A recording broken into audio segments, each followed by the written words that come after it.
welcome to Nye County. I'm Tom Gibson. I'm here with my guest and co-host, Will Simpson, and we're here to chat about Nye County and other events that are happening either locally, statewide, or even around the world. Everything is open topic with us, and we will give our educated opinions on matters that you have questions about, even if we really don't know. We kind of like politicians in that way.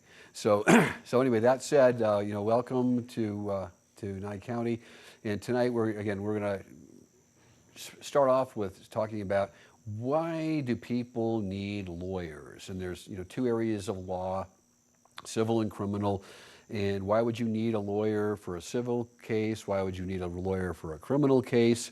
Are there situations where you don't need a lawyer? So this is kind of a general, all-around topic. But again, if you want to call in and harp about the president and his issues with Iran. Yeah, that's fine too. I'm open to suggestions. Ray, we got a caller. Yeah, Ray the Flagman here. Nice to see both of you guys on the air tonight. I look forward to the show, and I text a few people to get other people to watch also, And, sometimes they forget, so just before the show, I text 3 or 4 people. And now, I guess the show is being televised into Clark County, into Las Vegas. You know that, right? Yes. Boy, things are really looking up, huh, guys? And then I'm told by Vern that we'll soon be getting all of our shows recorded. They're supposed to be recorded now, but they just don't have the time to get them all done quickly. So, but once those get on air, then you can go ahead and watch the archives and see what you missed the last time we were on the show. Yeah, that's right. Like if it was on Dish, I could record it. On the regular TV, I don't have the capability. I got an old VCR, but it's not hooked into anything. Hey, what's going on at the DA's office? You heard the pit bull got fired a couple days ago or last week? I'm really wondering what's going on. The pit bull. I'm confused. Oh, come on. You don't know who the pit bull is? Young. No. Dan Young. Oh, Dan Young. Okay, yeah. They fired him. And I asked Kindler, that's the woman, Christy is her first name, what happened, and she just said, like, insubordination or something to that effect. And, it's just all of a sudden, he was, like, locked in. He was one of the main characters. Who's going to prosecute now? They ain't got anybody. They're firing them left and right. You weren't aware of this last one, huh? Well, Don Cherez has been practicing longer than me, and he's probably got about 80 dirty trials under his belt. He knows what he's doing, and he's actually a wonderful addition to that office. He brings a heart to a DA's office. And he doesn't give away the show. He gets accused of it, but it's not true. And when a person deserves prosecution to the fullest extent, Don will do that. If the guy deserves a break, Don will give him a break. Cops, witnesses, they don't know when people deserve breaks or not because they only see one snippet of the entire spectrum. So that said, no, they're lucky to have Don, and so. As a matter of fact, Don got foisted into service. I have a trial coming up scheduled for the end of this month. Well, he's compassionate. That's what I see in the man. And especially when he works with Lisa Shamley, who's compassionate, and together they work something out. Very few people are just going to jail because they owe money. That really upsets me when I see somebody owing a fine and they'll lock them up for 90 days or because it's a drop-dead date to pay the fine. You mean like with Maximum Ron? Once again, what? Maximum Ron? Oh, yeah, that's right. Well, all this has been only going on since he had taken the bench. We're talking about the Kent man. I'll mention his name because he was the JP. And all this has changed. There was no suspended sentences before that. It was just all of a sudden it came in. I don't know if Jasperson and him got together and said, we're going to add these suspended sentences, and the DA at the time thought it'd be a good idea. I don't know. All I know is that obviously Lisa is, Lisa Shamley was, private practice for years, very experienced on the local level, and she, she may have had some ideas that she wanted to employ that because as a lawyer, we know what a lot of the problems are that the judges and the staff and even the DAs to a certain extent aren't cognizant of, because they don't have to live on our side of it. And it's not like, oh, poor lawyers. No, I'm talking about like practical matters that make things work better, being more effective, helping the other side so they can be effective. So I'm knowing Lisa, she probably had a lot of ideas that she wanted to implement when she got in there, and it just took, you know, almost a year for them to go into effect. But that's my guess. I don't have any real solid basis for that, except for the fact you got a new JP, you got changes. Hey, well, you know, one thing she did, and she did this even before she was in office, she encouraged Jasperson not to hold people over for 7 days waiting for charges to be filed by the DA's office. And she changed it to 3 days in her court, and Jasperson has been doing the same thing. Why lock somebody up for 7 days and tell the DA, well, you got 7 days to file charges, and if charges aren't filed, they cut them loose, but then they're punished 7 days without any trial? Well, I've got one case right now where a girl got arrested. She was at a house where a bunch of people were using drugs. They were served a search warrant there. She just unlucky and was one of the people that just happened to be there. So they ordered her to be on house arrest. I'm sorry, not house arrest, do drug testing. She missed one. That means you automatically fail. And so they were going to revoke her OR, and there's no charges filed. Figure that one out. So we're getting that cleared up tomorrow in court, because there's no reason to keep somebody on a directive to give urine samples when they're not charged with a crime. That's right. What court is that, A or B tomorrow? It'll be B. Okay. Well, I'll be there, and I always encourage people to watch this show, because I think you guys are on to something. You and Will, when you get on together, you always got a good show. And, you know, there's a lot happening now with missiles being fired by Iran into Iraq. They're talking about that on the news. But, I mean, I don't know how far this is going to go, but I think Trump was right in taking out that guy when he, you know, the general from Iran. Yeah, well, we never get the full story, but it appears that if anybody deserved retroactive abortion, it was that guy. So I'm all for retroactive abortion, just not abortion for children. Here's another thing I just seen on the news. They arrested a guy named Bud Rios. Now, Bud Rios had a confrontation with Richard Hamilton. You know, Richard Hamilton ran for JP last time. He may do it again. So anyway, in his own house, in Hamilton's house, Rios attacked him. And Hamilton grabbed a baseball bat because he was getting strangled by this Rios. Almost the same thing happened just on the local news now. Rios went to somebody else's house for $15, got in a big fight. The guy grabbed a baseball bat, chased him out. Rios got in his truck and started slamming other vehicles. That's what the news said anyway. I said, geez, history repeats itself or whatever, you know. You know, I texted Hamilton in Vegas. I said, watch the news at 11 o'clock tonight, because you can get the local news. Here's one, and they didn't file any charges against this guy for what he did to Hamilton. Nothing. Well, when was that?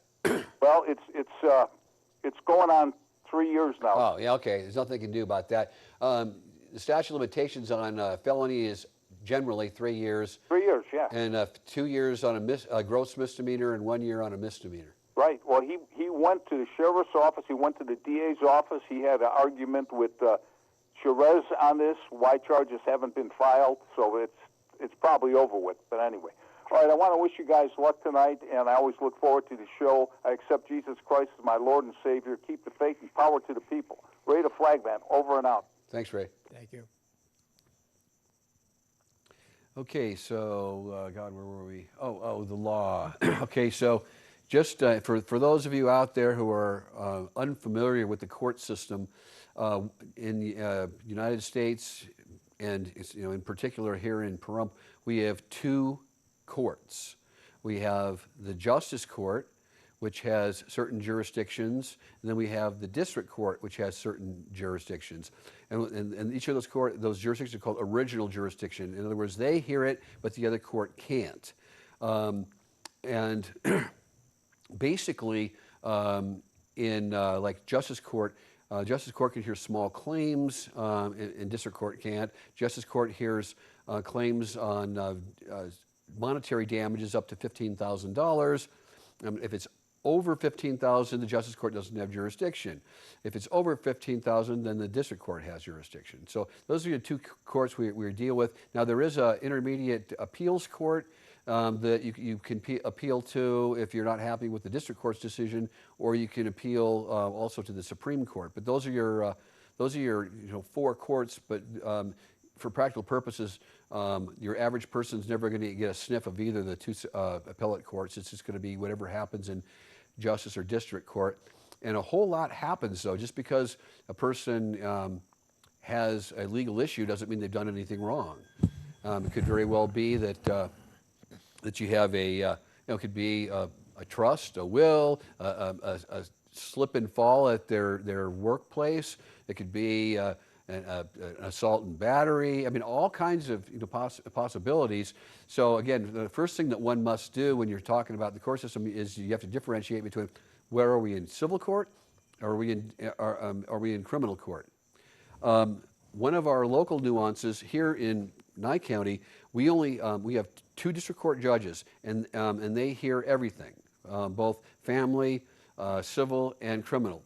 In Vegas and up in Washoe County, they're more specialized, and so you have like a group of district court judges will do like complex litigation. Some will do just general criminal. Some will do general civil. Some will do like specialize in like probate. So there's areas of concentration. But here, our district court judges do everything, and then that's available under the auspices of the district court.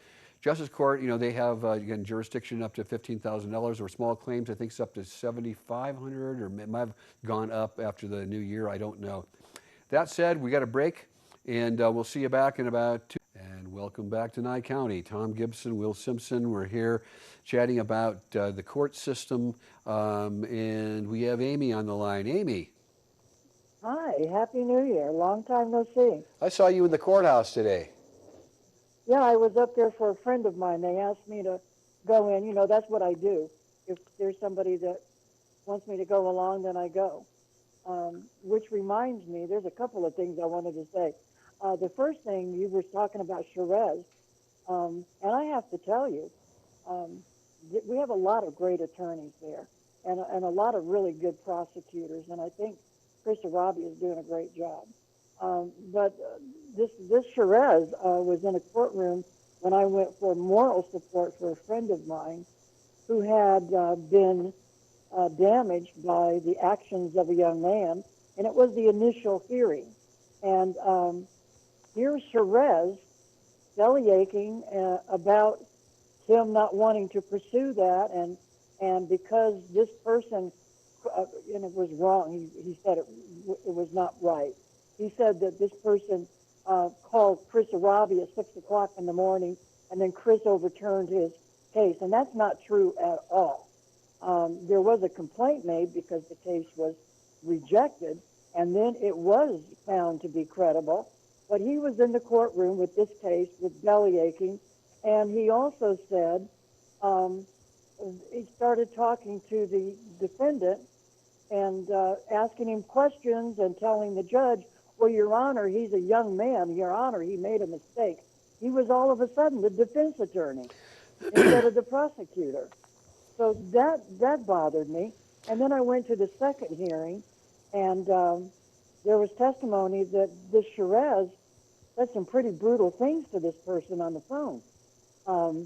And he didn't deny it in the courtroom. I mean, some things were brought up. But I lost a little bit of respect for that particular attorney, but I'm keeping an eye on him because of the things that I did see.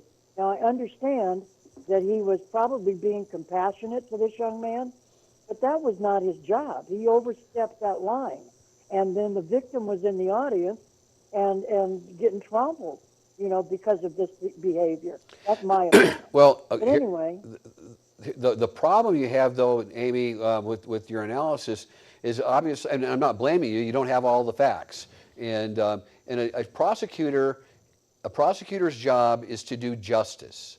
If I'm prosecuting someone, and I'm a prosecutor, and I think the guy deserves a break, and I don't trust the judge, or I want to make sure the judge gives him a break, I'll stick up for him. I'll talk to the guy. I'll do whatever is necessary. Now, usually that stuff is done by prosecutors quietly in the back, and they'll make the deal in the back room with the defense attorney, and this deal goes down, and you never hear that stuff. So you got to give Don credit, because Don likes everything out in the open, and he lays it all on the table. So I would appreciate, what you might want to reconsider is that he was doing what he felt was right, but doing it in open court and in the open audience, rather than sneaking around behind closed doors doing it. Well, there was no attorney at this point assigned. The guy didn't even get to open his mouth and say, I'm not guilty and I need an attorney. He was there. This was the initial hearing, and he didn't have an attorney there. That's what I found here, improper. I've never seen that done in one of the courtrooms in all the years I've been going. Well, Don has practiced in Clark County for years. He was a district court judge in Department 13 in Clark County for years. He was also in the DA's office in Reno. He was before that. He was in Sacramento.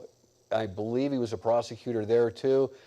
He's been an immigration attorney and civil and criminal defense. So he just has a different upbringing, and he's just not the same kind of attorney that you're probably used to.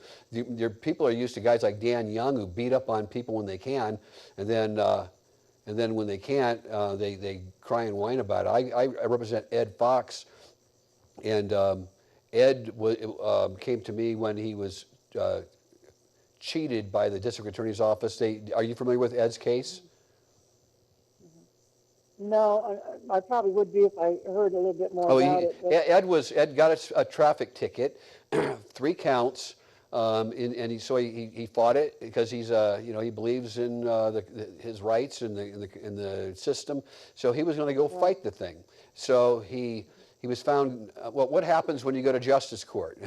You lose. It's automatic. It can't help it. It's just, I would say maybe 10% of the cases the defendant wins. In district court and in front of a jury, the defendants win. So, I mean, historically here, around 50%, and I kid you not.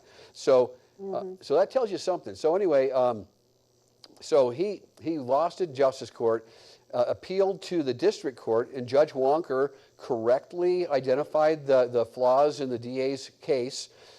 She also said, I'm going to rule that this matter be dismissed. I'm going to send it back to Justice Court to Judge Sullivan for dismissal, consistent with my opinion here. So she did. Right. And then Mike Vita-Cavell, who got canned too, he had the chance to say, "Oh no, Judge, we appeal," but he didn't do anything. Now this was Dan Young's case, but Mike. I mean, if I were Mike, I would have done the same situation. I wouldn't have done anything. I mean, the judge made a ruling and move on and go after a bigger fish, not a 82-year-old service veteran who was allegedly driving too fast, and then also changed lanes in a roundabout. So. who was this guy? What was the name? Ed Fox. He's been around he is a local character. Oh, yeah. Right. Okay, I saw it. Okay, so anyway, so then after Ed gets, he goes to court, and the judge rules his favor, orders it dismissed. Judge Sullivan, consistent with Judge Wonker's order, dismissed the matter. Okay, now the only thing that could have been done when Judge Wonker issued her order was they could have filed. You can't appeal to the Supreme Court with a district court decision on an appeal from Justice Court. But you can file a writ. And so if they didn't like the judge's opinion, they could have filed a writ. They didn't. They waited until the time was too late, and then they come up with this cock and bull, file a motion to set aside the conviction and to set aside judge's order of dismissal and to reinstate the conviction and reinstate the penalties.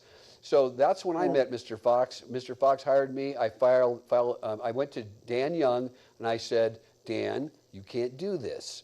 And Yeah. and I go, and he looked at me and he laughed and he said, "Well, I would tell you to appeal, but you've blown your appeal deadline." He laughed at me and walked away. And I'm like, dumb son of a gun, never heard of a writ. So, Yeah. so he walked away, and so but I met with Angela, the former DA, Yeah. and I looked down at her and go, "Angela, you can't let this happen." And she's like, you're right, I'll look into it. And then so Yeah. shortly thereafter, um, shortly thereafter, I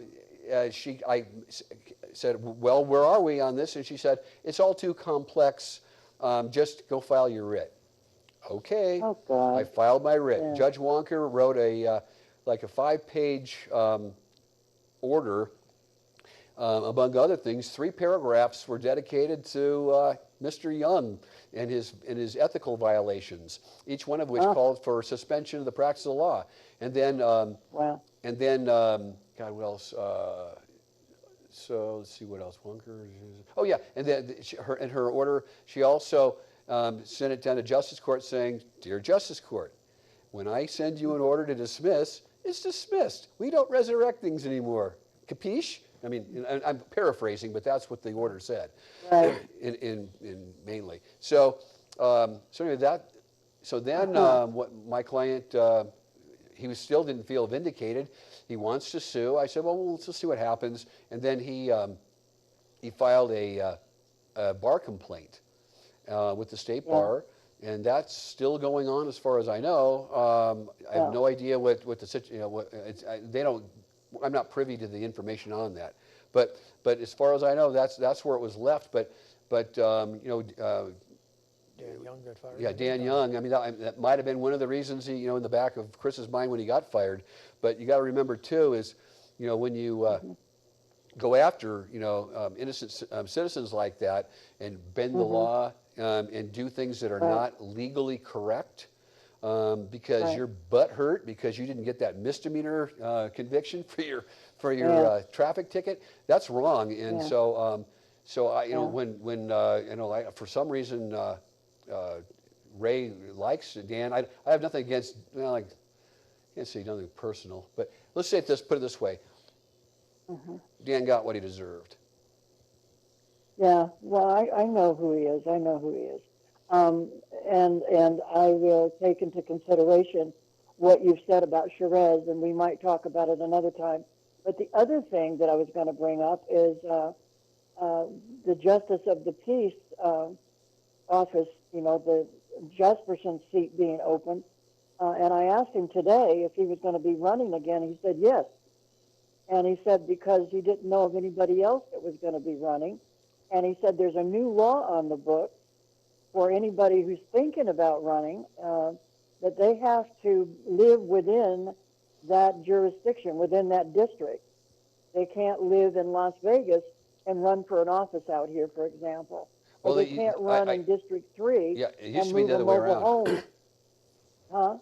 It used to be that, I know like when Ron Kent, he used to, when he was judge, used to commute from Vegas. So I'm glad because there's no reason for a judge that's supposed to be the judge of a community to be living in a different community. It's almost like, it's almost hypocritical that you don't want to live in the same community that you judge over.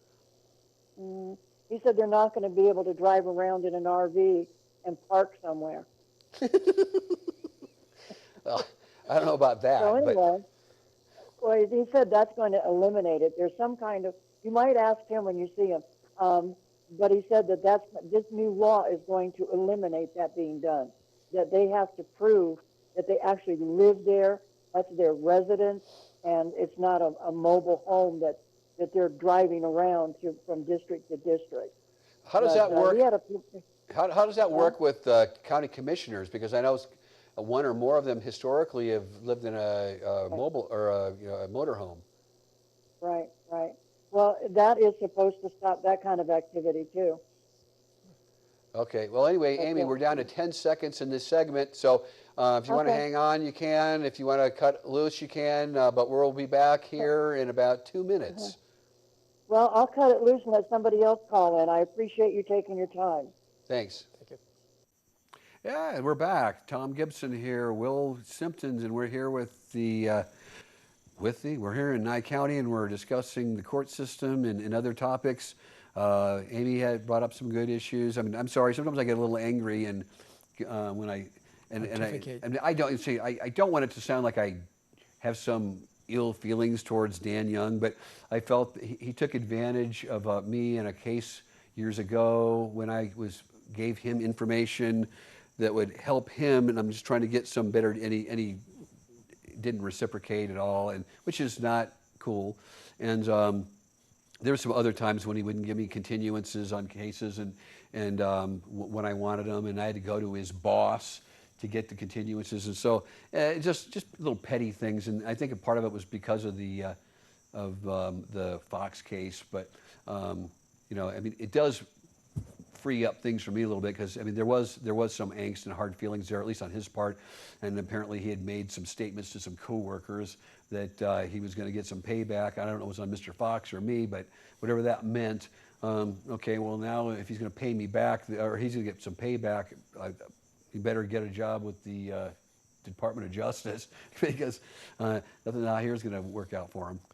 So, you know, we've been talking about the DA's office and what have you, and Don Cherez, but we also have some new attorneys that have come in now. Yes. We've got two new attorneys, Mike Allman, who just came on board, I think, about 90 days ago? Yep. And good guy. He's a Marine Corps officer. He's a captain in the Marine Corps Reserves. He's also he's a Nevada, Las Vegas native. He's I believe he went to school in Vegas. I mean, as far as law school, I don't know. I never asked him what law school he went to. Can't remember. And then we have the other new attorney, Nick Pitaro.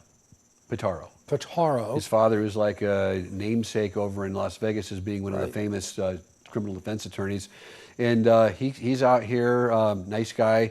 I really appreciate the opportunity of, and this is going to sound facetious, but to help train these guys. Because when a young prosecutor is around only hard-nosed prosecutors, you know, like the Dan Young type that don't want to, you know, do justice. They just want to like put the screws to people unless it inconveniences them to go to work that day, and then they get a great deal. So when things like, you know, what I would like to do is just, you know, just by experience show, here's when I was a prosecutor, what I did as a defense attorney, here's what I do, here's, you know, and just kind of try to mold them and shape them, and lead by example, show that, you know, and don't, like, if you have a chance to screw another attorney, if they made a mistake, if it's, you know, if it hurts your client, then you got to keep screwing.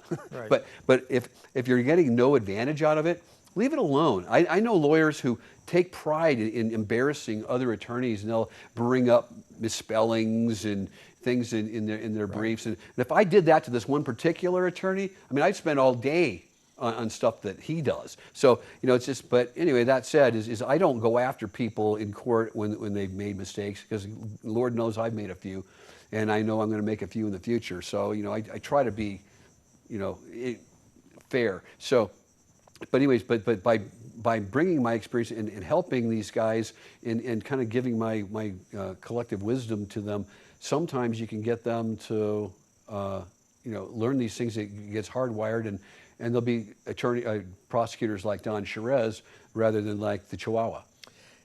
And that was what I was going to bring up. I mean, I think we've come full circle with the DA's office now. We have a new DA, Chris. He's doing a good job. He's bringing in some good people. He's brought in Don Cherez. Now we brought in Mike Allman, and now we brought in Nick Pitaro. The DA's office can only be better. And hopefully the citizens will be able to see this as this continues for 2020. And whenever a politician, in particular, in this case a DA, comes into office, I mean, you have a super deep state, okay? Because these people, their jobs are somewhat protected, okay? And they, and a lot of them have an opinion of how things should be run, and they say, I've been here for 6 years, and this DA just got elected, and I'm not going to let him tell me what to do, and here's how I'm going to do things. And that's not how it works. I mean, you were there at the pleasure of the DA. That DA gets elected, technically he can walk in there and fire everybody the day after he's sworn in. I mean, because it's a right to work state. And you do have certain rights under the county, but I'm just talking about a general rule. You don't have to keep those people. It's called the spoil system. If anybody remembers ever hearing that term, you know, and typically in politics, you clean out the office and you replace people with your own. Since the advent of civil service and civil service rights, it's more difficult to get rid of civil servants, but at the same time, you know, the job is not necessarily an entitlement, depending on what state you live in and whatnot too, because some states give you greater rights than others. I know Tennessee and Nevada, because I lived in Tennessee, and both states have are right to work states. Other states, you know, they're where, say, like I think Massachusetts and others, where you have strong union and unions and a union presence, they have a tendency to be just the opposite. So we've talked a little bit about the courts. We've now talked a little bit, you know, about the district attorney's office and the people that are there. And I think this might be an opportune time, Tom, we've talked a little bit about the criminal side of the law, and we've talked about the civil side. And one area that seems to cross over between the two of those in some form is the PI type of thing, the personal injury. Can be caused by a criminal action or lack of. It can be a civil issue as a standalone or what have you. Do you want to touch a little bit on what PI is and what goes on with this? Yeah, PI is short for personal injury, and personal injury law is mainly dealing with accidents, and it's called tort law. And each tort has a different theory for prosecution and for defense. But say, for instance, in personal injury law, most of your personal injuries are going to be negligence. Guy operating his vehicle properly, or it could be gross negligence. It can be, and again, negligence. Almost always going to be civil. Sure. There will be some subtle nuances in the law, but general rule, negligence is civil. Gross negligence is mostly civil, but it can be criminal. Correct. Then you've got an intentional act that is civil or criminal. Correct. And there's other things within the PI that, I mean, most people I think recognize personal injury as automobile accidents, but you've got other things that are slip and falls. People fall down. There's negligence. If we were back east, well, at least where I came from, sidewalks had to be shoveled in snow, and people fall on somebody's sidewalk and they can be sued because the sidewalk wasn't clean within 24 hours. You've got the different types of those PIs that are out there. And if I remember correctly, when they use the word tort, I think it comes from the Latin meaning to twist. That was the definition of what a tort was. It was a twisting of the law type of thing. When you do tort law, and I know that we do some PI work itself, are these things that can be accomplished in a quick period of time, or what's kind of the time frame when you start working on these things? What's involved? Well, it all depends. I mean, there's too many different cases or types of cases to narrow it down to a simple answer like that, because a medical malpractice case could take up to 3 to 5 years to get to court. Whereas just a simple car accident where somebody's neck is injured and you have one expert, and you can get that to trial technically in 12 to 18 months. Even sooner if both attorneys want, but that never works that way. Usually attorneys are like married to being procrastinators, and sometimes it's good for good reasons. Because sometimes the longer you wait, things kind of like work themselves out in a positive way. So I guess the other thing maybe you can explain a little bit is, if I have a car accident here in Nevada and the other person that was involved in a car accident lives in another state, where does this begin and end? The any tort action, personal injury tort. If you were wherever it happens, that's where the jurisdiction lies in that state.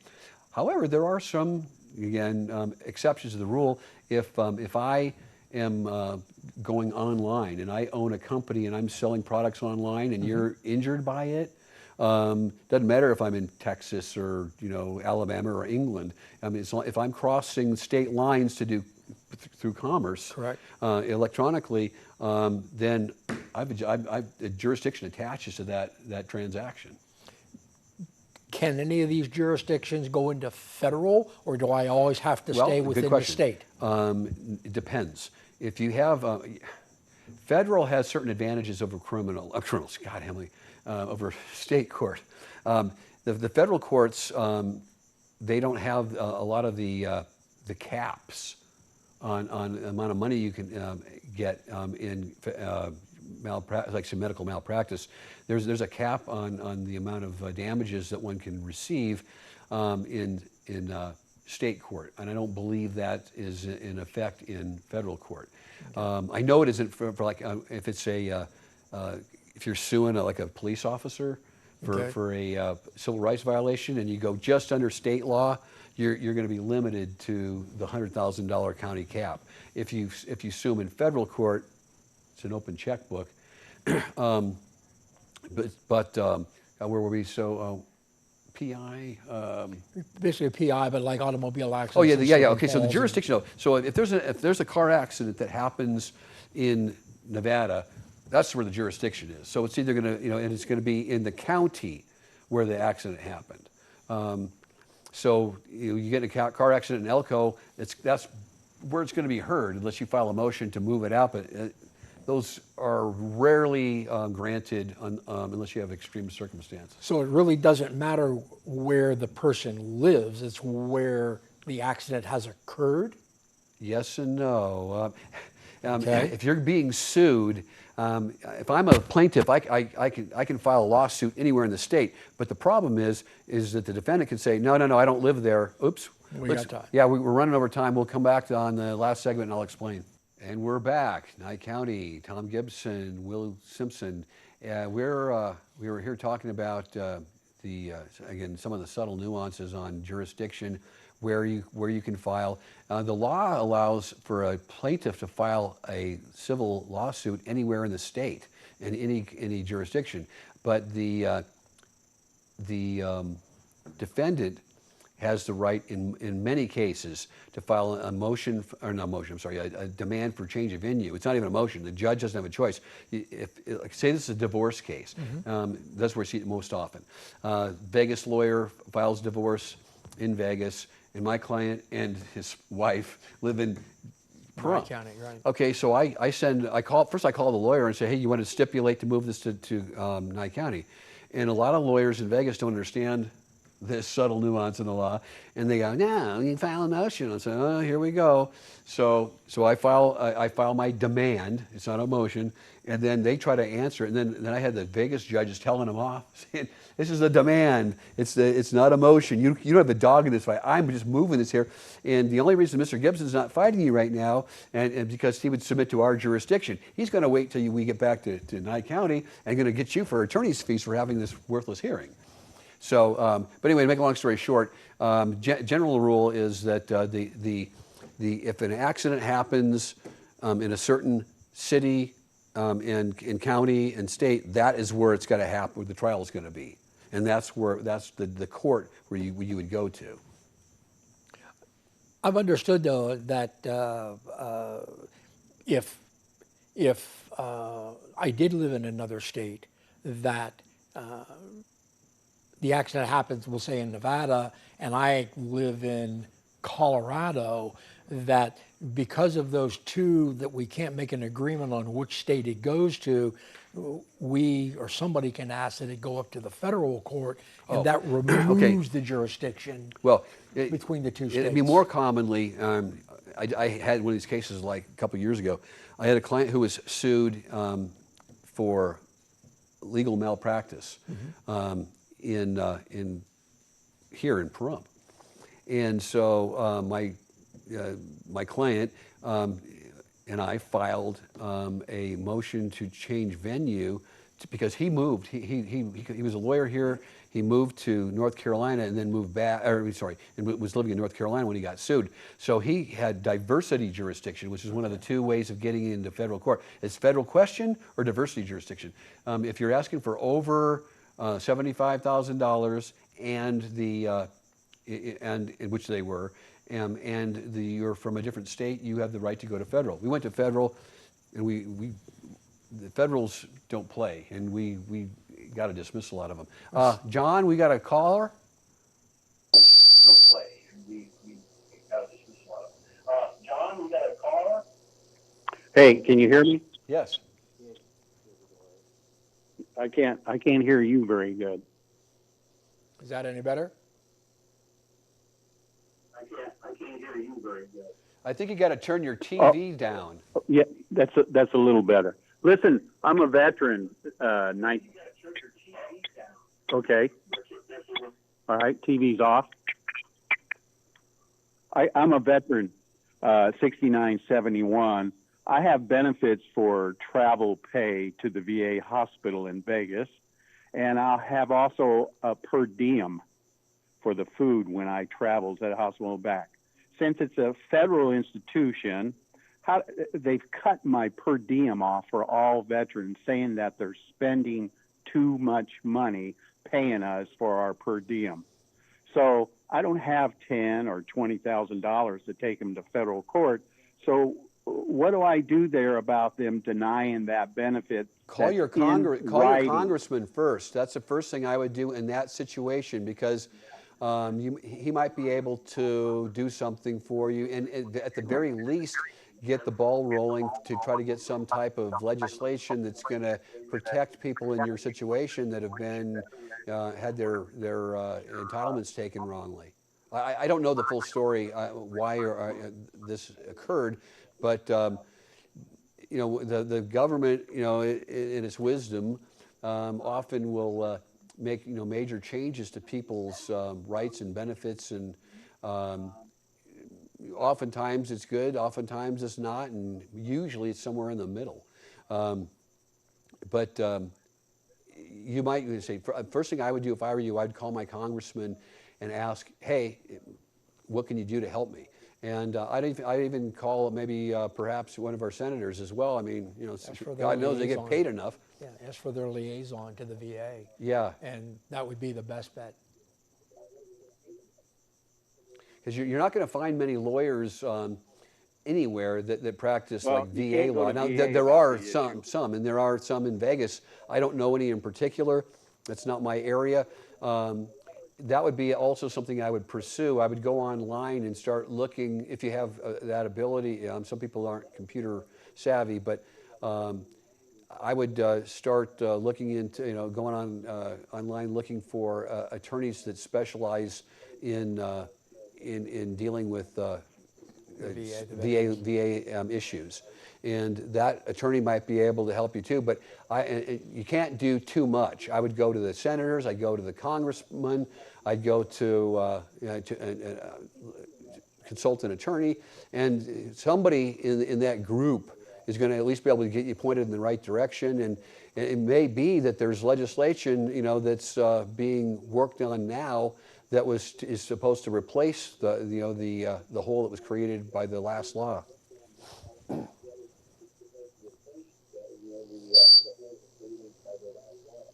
You there? All right, appreciate that kindly. Thank you. Sure.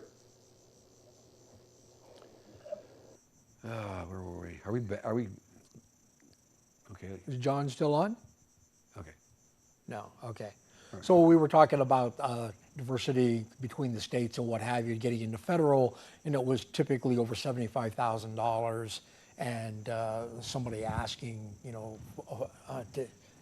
to do that. Is that going to be true in all type of PI type of cases, that those types of things can happen? If you have diversity jurisdiction and the amount in controversy is over the threshold amount, again, it used to be 75 grand. I can't remember if they changed it or not, because it's always in flux. But when I first graduated from law school, it was 50,000. So that tells you anything. But So I if guess the it- question is, should you try to get into federal, or to try to go that way, or try to keep it that's a within the state? tactic. That's a tactical decision that a person and their lawyer should make, because some lawyers love federal court and they thrive there. I did as a federal PD, but I still just have, I mean, I do as well as anybody else, but I'm not as comfortable in federal court as I am in state court, only because I don't get there enough. Right. And so, that said, if your opponent has never been to federal court or has very little experience in federal court, you want to go to federal court. I mean, opponent as in the attorney on the other side. Normally what they'll do, then they'll chicken out and give it to another lawyer who is experienced in federal court, or they'll butcher it. I've seen it done.